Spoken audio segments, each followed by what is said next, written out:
friends. I'm your host, Erin Port, and welcome to the Simple Purposeful Living podcast. Life can be overwhelming and busy, so once a week, I invite you to join me, and together we will make simple tweaks to uncomplicate the hard parts of our life so we can spend more time doing what we love. Welcome back, friends. It's been a while since I've been behind the mic all by myself, but I wanted to talk to you today about how to tweak your way to a life and a holiday that you love. I love the holidays.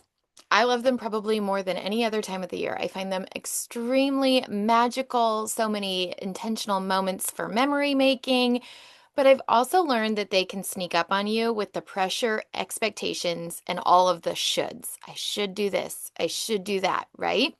And add in social media and that pressure, and many of us are feeling very overwhelmed, exhausted, and maybe even burnt out, and it's only November.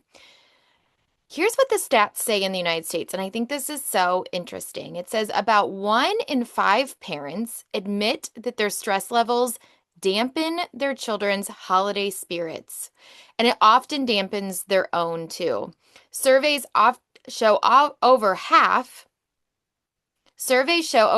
of parents, 58%, feel more stressed than usual during the holiday season. I could have told you that. And with many describing a sense of being on duty rather than being truly present. I'm sure we've all felt that. Here are the biggest stressors that those survey respondents said: money pressure, high expectations, family logistics, and the push to make everything magical. Parents often pour their energy into creating perfect memories, only to miss out on the moments themselves. But here's the good news I want to share with you. Tiny tweaks or small changes go a long way. Tiny tweaks like setting a realistic budget, or shortening the to-do list, or building the 5-minute breathing walk that I always talk about for your morning commute. They can all help you enjoy the season a little bit more. Letting go of the perfection and focusing on connection helps us all to enjoy the season, not just for our kids, but for ourselves too. You all are the holiday MVPs. And I want you to remember that the holidays should be enjoyed by you as well. Sometimes we think, but it's all about everyone else.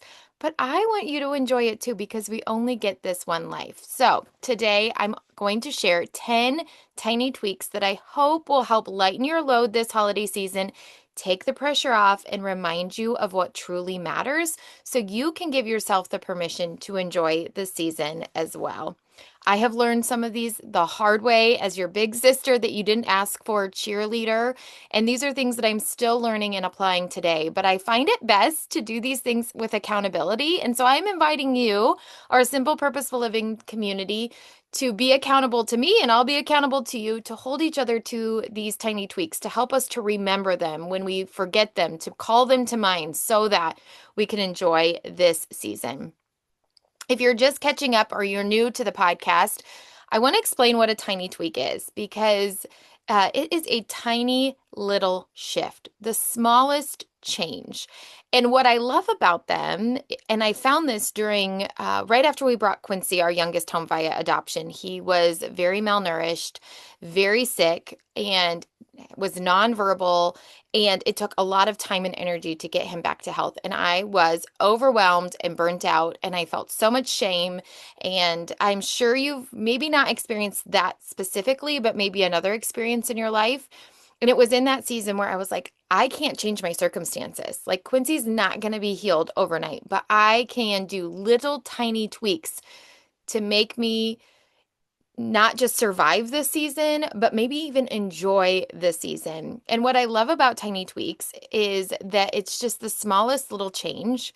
So it doesn't feel overwhelming to try, but it can have a big ripple effect, which is the opposite of what our brain wants us to do. We think the holidays are coming, I'm overwhelmed, I need a big strategy, a big solution. You buy the template or you buy the organizing whatever, and then you get it and it doesn't work and you feel like you're a failure because it doesn't work. But the big solution was never going to be the solution. It's the tiniest little changes that help, because not only do they help, it also tells your brain that it was successful, which gives your brain evidence to say, oh, she can make a change. She can find success, which then is a much better motivator and momentum builder than a big solution where you crash and you burn. It's just like the age-old story of the tortoise and the hare, right? The hare starts out strong, but the tortoise is the one that finishes the race little by little. And that's what I want you to do as well. I want you to be like the tortoise this Christmas season, little by little, enjoying the race and finishing it well. Okay, so there's 10 tiny tweaks we're going to talk about today. Number 1 is I want you to ask yourself this question. What do I need here? When you encounter a moment of stress, I want you to get into the habit of asking yourself, what do we need here? And probably your first instinct is going to be an overhaul solution. Remember? Because that's what our brain tells us. We need a big solution. But I want you just to pause and be like, what do I need here? Let me give you an example. Last year at Christmas, we went Christmas shopping. It was very busy in the stores. We were at HomeGoods. Everybody in my family ended up being foul and crabby. And I just threw up my hands in the air and I was like, never mind. We're going home. We're done, right? That was the end of it. Because I thought that was the solution. And I mean, it worked. We went home and we went our separate ways. But I went to counseling the next month and I shared this story. And she said, well, let's think about that. What did you need there? And it was that, you know what? We were overstimulated. It was very busy in the stores. It was lunchtime, so everybody in the car was hungry. And so a tiny solution would have probably been to throw some snacks out, turn on some tunes, go get some lunch, and then resume shopping. So I want you to think about, what do I need here in this moment? Like, could a snack help? Could a 5-minute break help? A change in scenery? Could asking for help here? Does this really matter? Or can I let it go? But the first tweak I want you to start asking is, what do I need here? What do we need? And then think about, is that the smallest possible solution that could work? And if not, keep thinking, what's a smaller solution? What's an even smaller solution? Sometimes just turning on some music can change your mood. It rewires your brain. Or sometimes just looking around and doing the 5, 4, 3, 2, 1. 5 things you see, 4 things you hear, 3 things you, I always forget, but it's the 5 senses, right? And that is so helpful at getting you back into the present as well. Tweak number 1, what do I need here? Tweak number 2, give yourself a longer runway. A couple of years ago, we went skiing, and we normally fly into Denver, but for whatever reason, I think the tickets were decent. We went to Aspen. We were going to Breckenridge, and for whatever reason, we flew into Aspen. Don't ask me why. That's not the point of this. But the thing I didn't know about the Aspen airport, it is very high altitude, surrounded by mountains, with a very short runway. Meaning it is very hard to land and take off, and the landings and the takeoffs are very bumpy. I mean, when I tell you I was clinging to my seat, like, are we going to land in one piece? I tell you, that's how I felt. And here's what I want you to take away from that. Sometimes when it comes to holiday planning, we do not give ourselves a long enough runway. And there are just logistics and things we need to think about long before the 3 weeks of December. This year, we only have 3 weekends between Thanksgiving and Christmas. That's not a lot of time. And we are not letting go of all the normal obligations that we have, life, work, activities, all of that continues, plus then all of the additional holiday planning. And so I remember one year I looked up and it was mid-December and I was a Scrooge. I just was like, I have turned into a Scrooge. I used to love this time of year and I'm just grinning and bearing it, putting my head down, trying to just finish out the season. And I thought, I don't want this for myself. I don't want this for my kids. I don't want to be that 1 in 5 parent where I dampen my holiday spirits and my kids. And so it was in those moments where I was like, I need to give myself a longer runway so it's not so bumpy on takeoff or on landing. And a lot of times people think here, oh, she means putting up the Christmas tree. And if that is important to you and that is helpful to you, by all means, do it, right? But I'm actually talking about other things like texting your family. We're going to get to that. Or getting the wrapping paper and getting the scissors and starting a holiday gift list so that you have an idea and getting a budget and all of those sorts of things. That's why I started Prepped and Merry. It's 25 days of little teeny tiny tasks that are going to help you set yourself up and your family up for success at the holiday season, because the longer runway we can give ourselves, the better. So I want to ask you, is the tweak that you need to give yourself the permission for a longer runway?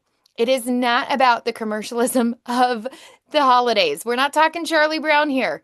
We're just talking about, could that give you a little more time and grace to have a better holiday season? And if so, what can you do now that your future December self will thank you for? Give yourself a longer runway. Tweak number 2. Okay, tweak number 3. Check your expectations and comparison. Oh my goodness. I sound like Janice from Friends. Oh my goodness. Can these just rob you of all joy at the holidays?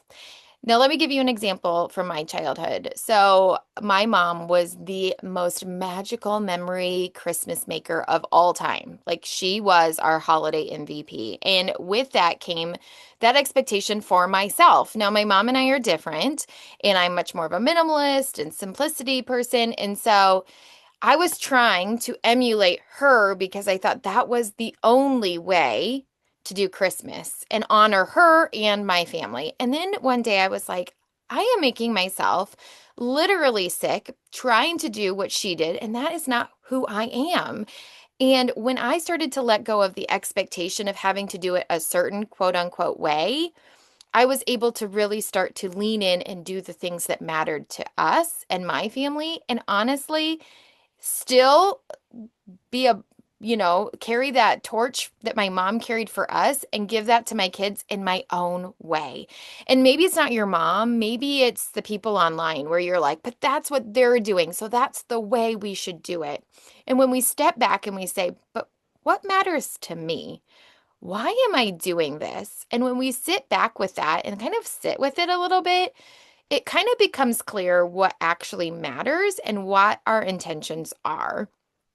And again, not everything is bad. It's just, why are you doing it? And I think that was really important for me because that gave me the grace and the freedom to do things a little differently and still love and honor my mom and what she did for us growing up, right? I wanted to give my kids a magical Christmas, but now I'm doing it in the way that is true to who I am, and it still honors my mom. So I would just ask this is a tweak that we made that really helped with that, is I started to ask my family when my kids were younger, when they started to get to be school age and we had some traditions that we've kind of had started, I would ask them, like, what do we do that you really enjoy about Christmas? What are the things? And I just make a little list on my phone, and I do this every year now, and the same sorts of things pop to the surface. Some of them are a little more elaborate where I need to buy items like a gingerbread house, or we do this ornament showdown.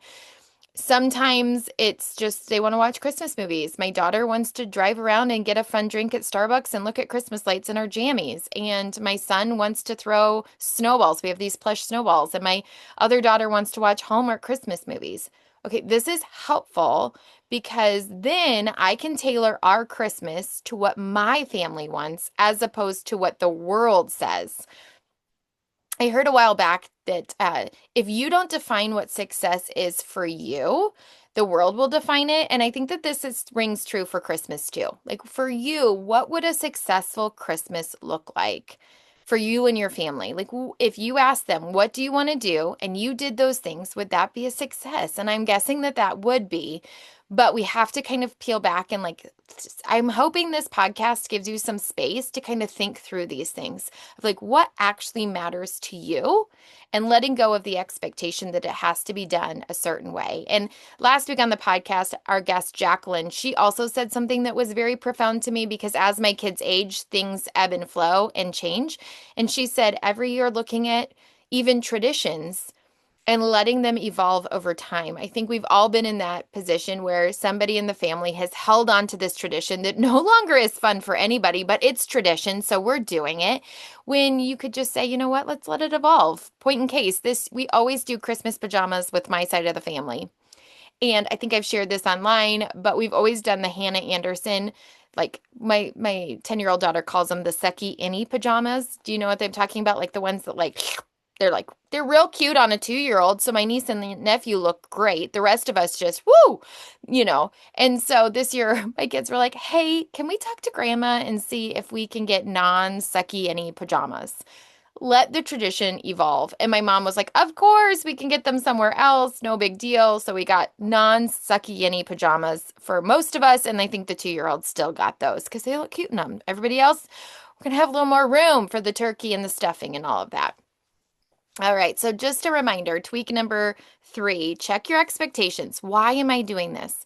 Ask your family what matters to us. And then if there's a tradition that you need to let evolve, let it evolve. The memories are still there, and maybe new memories and new traditions will be able to breathe into this new season. Okay, tweak number 4, communicate, don't assume. You can judge my parenting. Maybe it is suspect, but we do have a saying around here, don't assume. And they know what that means. It makes a out of you and me. We don't say that, but it's pretty obvious what that means. Don't assume. And we always talk about communicate, communicate, communicate. I think a lot of the issues we have at the holidays is because we have a lot of assumptions and not a lot of communication. And so I always tell people, and my therapist reminded me of this too, communicate early and communicate often, even if you are the in-law. I am the planner. I am the plannerist planner of Scott's side of the family. I just am. I grew up planning because we didn't live close to family. Their family was a farm family, so everybody lived within a mile of each other, so they didn't have to have as much planning. Well, now we all live far away, and so I'm like, hey, we got to make a plan or we're not going to get together. And so I am usually the first one that's like, hey, have we thought about Christmas? Because I'm trying to see my family who is not local, and I want to make sure we see you. And so we do a little text message, group text, get everybody on the same text and just say, hey, what's everybody thinking for Christmas? And just opening up that conversation now, because we've all seen the movie Christmas Vacation. Right? Cousin Eddie shows up, the in-laws and the parents stay a little too long. We want to make sure that it works for you and your family. Another thing is to talk with your partner. What works for your family this year? What do you feel comfortable with? What's going to make your family operate, right? Like everybody has different things. My sister's got little kids. They need to go to bed. I've got bigger kids, right? There's all of these different dynamics at play, and everybody's in their own season of life thinking about their plans through their lens. And so getting that conversation going early is very helpful. Another conversation I think is important at this time of year with communicating early and often is realizing that, as I said before, real life doesn't stop. So work, family, activities. I run a small business. Q4 is crazy busy for me, and understanding and not just assuming that my husband knows what I need his help with, right? And he made a comment the other day that was super duper, almost, I hate to use the word life-changing because that feels cliche, but it felt different for me. So the other day I was doing something, I think I was finishing up my gratitude journal and my coffee, and Scott was buzzing around the kitchen, and I was like, what are you doing? And he goes, I'm just helping you out. And I was like, I instantly felt, quote unquote, lazy. And then he said, you know what? Never mind. That's not what I mean. I'm doing my share. And I thought, helping me out versus I'm doing my share. I thought that actually comes off different for me. And I said, yeah, I appreciate you saying that because that feels different to me. Helping me out kind of assumes that it's my job and you're just helping me out because I'm failing. This is all in my mind, but maybe you can relate versus him just saying, I'm doing my share because I live here. And you guys, this is the funniest thing. My 10-year-old daughter was making her breakfast and she goes, yeah, you should do your share because you live here. And I could not stop laughing. I was like, okay, the 10-year-old's calling out the dad. And he wants to do his share, right? It's just even in the way we say things, I think is so helpful. So communicate and don't assume. Okay, tweak number 5. Money doesn't measure love. If you go on the internet, everything is getting more extravagant, bigger, better. I mean, I'm already anticipating when Scott or when Solon has to ask a date to prom, like these promposals. And like, I'm like, oh my goodness, I mean, asking a girl out is scary enough. And then you add all of this on top of it, right? Like it just feels like so much. No wonder we all have anxiety and stress about planning for the holidays because it just feels like it's getting bigger and bigger and bigger at the expense, I think, of our sanity and our bank account and our presence. But I think it's important to remember that our love, is not indicated by how much we spend on a gift. So when I first stayed home, I remember Scott and I sitting down at the kitchen table, and we took like a pretty much, I was a teacher, but at that time I made decent money as a teacher, and we were still young and newlyweds. And so it was like a 40% pay cut, if you will, the year I decided to stay home, which meant pretty much we had no discretionary money that first Christmas. I mean, if like we cut everything, the cable, we cut anything and everything. We had the bare minimum the first couple of years I stayed home. And I used to shop at garage sales, and I would use hand-me-downs, and I would shop at thrift stores for Christmas presents. And you know what? If I told my kids that today, they probably would have never, ever known, right? I remember going to a garage sale, Solon was probably 2, and picking up a Little Tikes basketball hoop. I still remember it was $10 and it looked brand new. And I thought, oh my goodness, I have hit the mother lode. Do you know that basketball hoop is still in our basement and used on repeat 14 years later? And nobody ever thinks, mom got that at the garage sale. She didn't love me very much because she got it. Nobody thinks that. But why do we think like I don't know why we equate these things. I think it's important for us to share that it doesn't matter what you get, how much you spend, where you get it. It's the thought behind it. And so anyway, that's my basketball hoop story. I've gotten great books at the thrift store. I'm telling you what, they're $1 a book. You can get so many great books. If you are short on cash and you want to bless your teacher this year, go to the thrift store and buy some used books and wrap them up for your teacher. You can get a book or 2 books for $1 or 2, have your kids sign the inside of the book, and you have a very sweet, thoughtful gift with not a lot of cash, right? So I just want you to know, like, I know it's been a hard year for many families. Money is not as fluid as it has been in the past years, that your love is not defined by how much you spend on Christmas. And I think it's important to remember that 32% of Americans go into debt for Christmas and 45% of them regret it come January. And Scott and I get a little bit better at this every year. This is the first year we use Every Dollar app. Yeah, and this is the first year we have a line item that we've been contributing to, quote unquote, all year long that says Christmas gifts. And so I have that number in mind. And so then I wrote out my list of who I was going to buy for, and I started to plug in how much I was going to spend on each person. And you will be surprised at how much that adds up in a hurry. $20 here, $30 there, $50 here. It adds up in a hurry. And so I think it's important just to write out who you're buying for, what is, and then what is your budget, and then divide that out based on, who you want to spend what on, and then stick to that. And just know that this year, that your love is not defined about how much money you spend. I mean, I'm telling you, the basketball hoop, still one of the favorite gifts. And I think the person that sold a nearly new one at a garage sale 14 years ago. Okay. Tweak number 6, decide once. I learned about this from the Lazy Genius, Kendra Adachi. It's one of her Lazy Genius principles, but I think it's a very valuable one. I want you to think about just deciding that this is what I'm going to get for all the teachers, or this is what I'm going to get for all my friends, or whatever. I do very few gifts for friends. I just texted my friends and said, hey, let's get together for the holidays for lunch. Quite honestly, like spending time with people, the older I get, is what I want anyway. But deciding once what you're going to do for the hostess gift. I always get the Iowa Pine Mrs. Meyer's hand soap or dish soap. That's what I give for hostesses. I love it. It's practical. People can use it. It's kind of got an Iowa theme. Is there something small that's local to you that you could give? Some honey, some tea, something that people could use and then practically, consume and then, move along.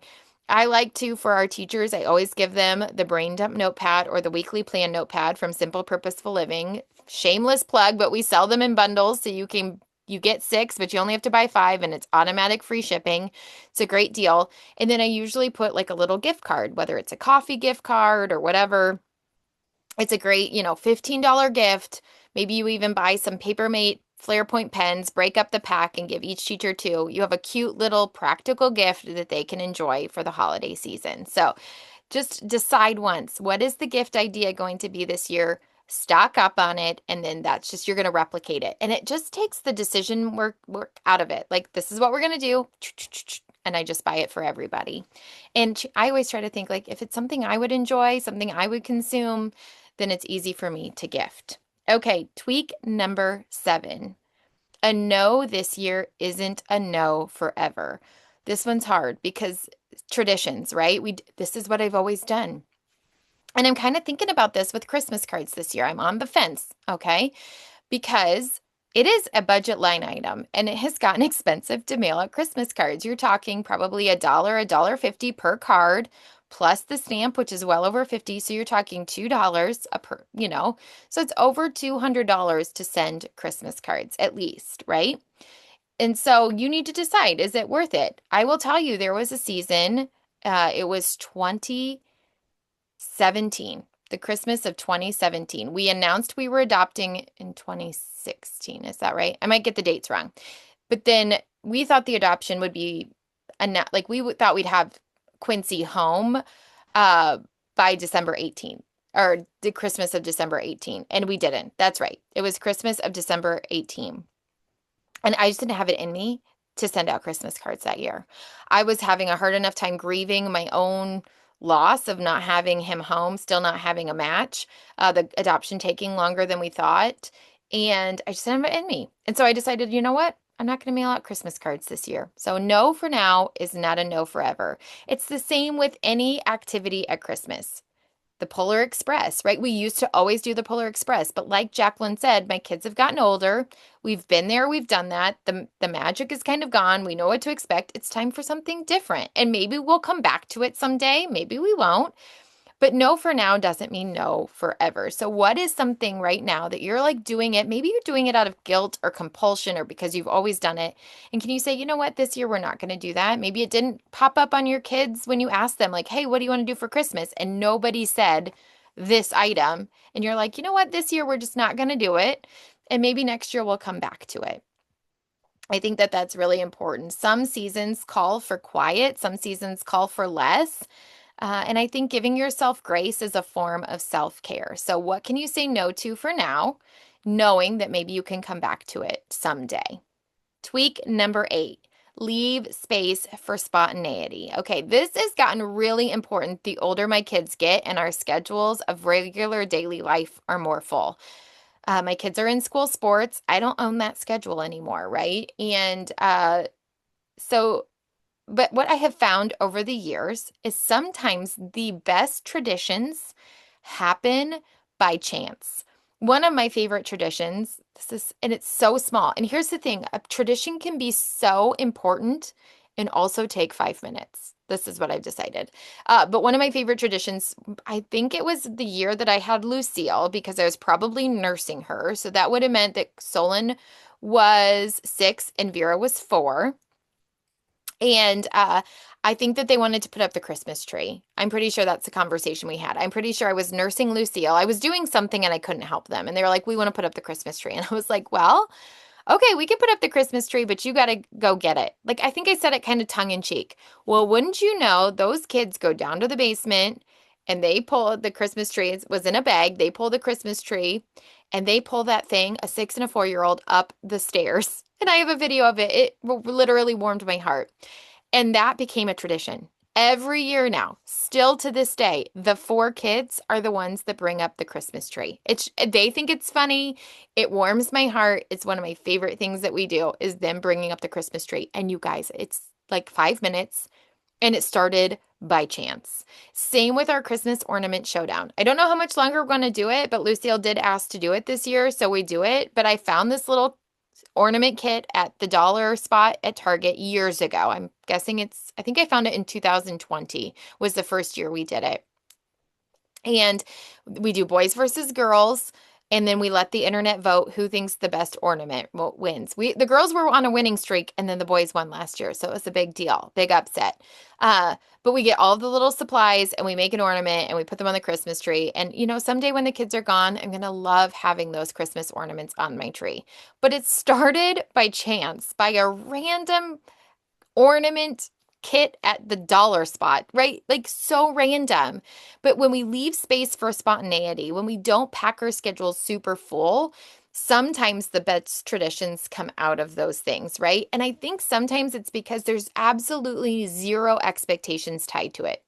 The minute we tie expectations, this is going to be so fun, this is going to be the best, usually our expectations are dashed. Whereas something that's unexpected, it ends up being heartwarming, it ends up being fun, and that's where the traditions become. So I am a master at keeping my calendar like spots for it to be blank. So just the other day, somebody asked if Vera could do a Secret Santa gift exchange for the dance team. And I said, yes. But I said, she's only available Sunday afternoons. Like I keep our calendar pretty under lock and key. Like these are we only have 3 weekends.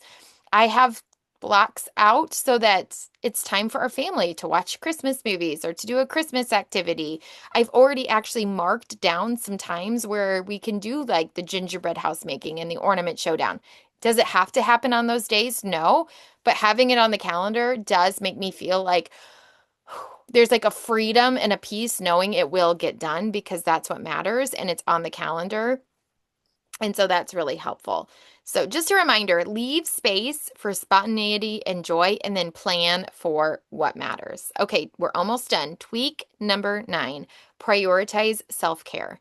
So I think this time of year, it's really easy to let go of the things that are helpful in keeping us healthy, not just physically, but spiritually, mentally, and emotionally. And I had this realization the other day. I was out on my walk. I love and I'm a huge proponent of silent walks because we do not give our space to think and breathe, right? And noodle around ideas. Like we want clarity, but we don't give our mind space to do that. And that's why I love morning commute walks because I can just think and breathe. But the other day while I was walking, I had this like aha of that the healthier I have gotten, whether that's physically, going to counseling, shoring up my diet to help me feel better, the better and healthier my relationships and other parts of my life have become. And that was a huge aha because for so many years, I was working from the outside in. If I can just get my relationships healthier, if I could just get this healthier. And it wasn't until I started to like take care of myself and my own soul and that like everything else started to get healthier too. And so I think it's really important at the holidays not to let that go and to think about what grounds you. Is it walking? Is it journaling? Is it taking some time to write down what you're grateful for? Is it getting in the mindset of looking for the tiny joys in your day, right? The red cars. What are the things that, what are we telling our mind is important? What are we looking for? And are we finding those things in our daily life? And then also just, again, protecting that schedule, not overbooking ourselves. Reminding yourself, like, what brings you joy at the holiday season? For me, it's reading holiday books, watching Hallmark movies, singing at the top of my lungs to Christmas songs as I'm cooking dinner, doing those little things because that is what makes the season magical and not forfeiting that in the effort of productivity or trying to get all the things done, right? And reminding ourselves that self-care is important this time of year. And it doesn't have to be long and it doesn't have to be fancy. Everybody probably has 5 minutes to walk around outside. It's cold, but we're probably all scrolling for at least 5 minutes. I mean, I'm calling myself out here. Okay. Okay. And then tweak number 10, mute and unfollow to simplify. Sometimes I think We just can't help but compare what we see. And if this time of year is hard for you because, you might not have as big of a budget or you might not have as much capacity, maybe you have a new baby, maybe you just adopted, maybe you just you're undergoing cancer treatment. If you are following somebody, me included, if you're following somebody that does not make you feel good about this season of life or makes you feel less than or makes like you're not measuring up, mute or unfollow them. The beauty of muting is that you can unmute them and they'll never know, right? Like, oh, you just don't see them for a while. Sometimes I have to do this when people get really political and like because it's just too much for me and my emotional health. I can only take so much in. And so I just, or like, if truly you're just not in the same mindset anymore or you don't find value anymore, it's okay to unfollow. It is okay. Um, but I think it's important to just focus on what matters to you, take care of yourself, and allow yourself to have the Christmas that matters to you. I think when I started to just say, this is important to me. This is how I like to celebrate Christmas. This is how our family likes to celebrate Christmas. There was such a freedom in letting the rest go. There is so much, friends, that we do not do. We don't do. And that's okay, right? Like we just don't do as many gifts anymore. We really focus on just a few things. Like I said, the things that my kids say. And honestly, I have never loved Christmas more than when I gave myself the freedom to do what brings us joy and what makes our family happy. And I think I show up better to other people and then the world doing what makes us happy too. So those are my 10, 20 tiny tweaks. I'm going to repeat them to you. Tweak number 1, what do I need here? Get in the habit of asking yourself, what do I need here? And what is the simplest tiny tweak solution that could work? Tweak number 2, give yourself a longer runway. You don't want to be that Aspen airport where it's a short, bumpy takeoff and landing because that's going to make Christmas not very fun. Tweak number 3, check your expectations and comparison. Are you doing something because you feel like you're expected to, or you're comparing yourself to others? And ask yourself what really matters here, and ask your family what really matters to them, and then focus on that. Tweak number 4, communicate, communicate, communicate, and don't assume. Tweak number 5, money doesn't measure love. Don't go into debt trying to give your family the best holiday that they can have. Remember, your love is not equated by how much you spend. Tweak number 6, decide once. What are some decisions that you can just say, this is the gift I'm buying all the teachers. This is the hostess gift I'm taking to everyone. This is the Christmas cookies we're making this year. Decide once and be done. It just takes away so much extra brain capacity. Tweak number 7, a no for this year doesn't mean a no forever. If you decide to let something go this year, know that you can always circle back and decide if you want to reincorporate it next year. Tweak number 8, leave space for spontaneity. Oftentimes, the best traditions come from unexpected, spontaneous moments. And if our calendars are so packed and full that we can't breathe, we're going to miss out on some of those moments. And then tweak number 9, don't forget to prioritize a little bit of self-care. What does your soul need this time of year? Does it need to walk outside, or writing in the gratitude journal, going to sleep on time? Sleep is vital. And tweak number 10, mute or unfollow people that are not going to make you feel good about yourself. We don't need that in our life, especially this time of year. Okay, so what's the takeaway for you? What's the tiny tweak you need this week? I hope that one of these tiny tweaks can give you a little bit of space, a little bit of freedom, a little bit less overwhelm to help you start the holiday season prep with a little more ease. And again, I talked about how I started the 25 days to prep and marry, teeny tiny little tasks to do to get you ready for the holiday season. You can go to simplepurposeful.com/Mary and you can get that printable. You can also get it in the show notes below. But I hope one of these tweaks will help you. And remember, you have a beautiful family. You have a beautiful home, and the gifts that you give are from your heart. Whatever you have to give this season, just know it's from your heart. And I hope that you find many special moments that you can cherish, not only now, but tuck into your heart as special memories to look back on over the years.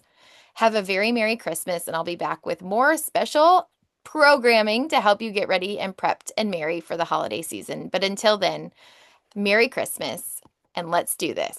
If you liked this episode, it would mean so much if you'd share it with a friend or leave a quick rating and review so others can find our show. Until next time, you can find me at Simple Purposeful Living on Instagram and Facebook.